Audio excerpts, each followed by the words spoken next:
عاشور کے اعمال۔ عاشور کی شب عبادت، قرآن کی تلاوت، استغفار، راز و نیاز اور عزاداری کی شب ہے۔ اس رات میں کی گئی عبادت 70 سال کی عبادت کے برابر ہے، لہٰذا اس شب اور عاشور کے دن کے بارے میں کچھ اعمال ذکر کیے گئے ہیں جنہیں اس ویڈیو میں بیان کیا جا رہا ہے۔ شب عاشور یعنی 10 محرم الحرام کی رات کے اعمال۔ گریہ و زاری کے ساتھ شب بیداری کرنا۔ اس رات بیداری کی فضیلت میں روایت وارد ہوئی ہے کہ اس رات کو جاگنے والا انسان اس شخص کی طرح ہے جس نے تمام ملائکہ جتنی عبادت کی ہو۔ امام حسین علیہ السلام کی زیارت پڑھنا۔ اگر کسی شخص کے لیے ممکن ہو تو عاشور کی رات کو اسے سرزمین کربلا میں رہنا چاہیے، جہاں وہ حضرت امام حسین علیہ السلام کے روضے کی زیارت کرے اور حضرت امام حسین علیہ السلام کے قرب میں شب بیداری کرے تاکہ خدا اس کو امام حسین علیہ السلام کے ساتھیوں میں شمار کرے جو اپنے خون میں غلطن تھے۔ 100 رکعت نماز۔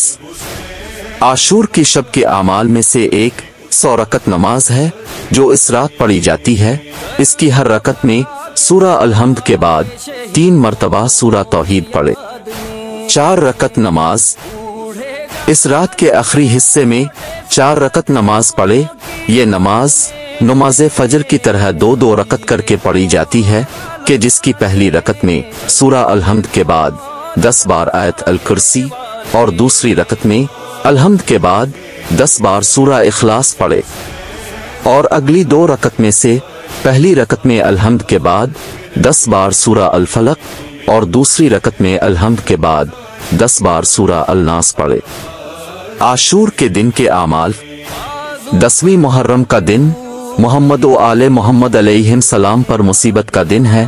اس دن امام حسین علیہ السلام نے اسلام کی بقا کی خاطر اپنا بھرا گھر اور اپنے انصار کو خدا کی راہ میں قربان کر دیا۔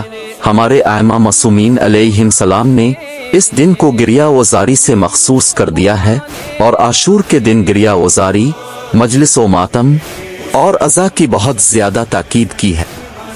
لہذا عاشور کے دن کسی انسان کو دنیا کے کاروبار میں نہیں پڑنا چاہیے اور اس کی بجائے گریہ و زاری، نوحہ و ماتم اور رنج و غم میں مشغول رہنا چاہیے۔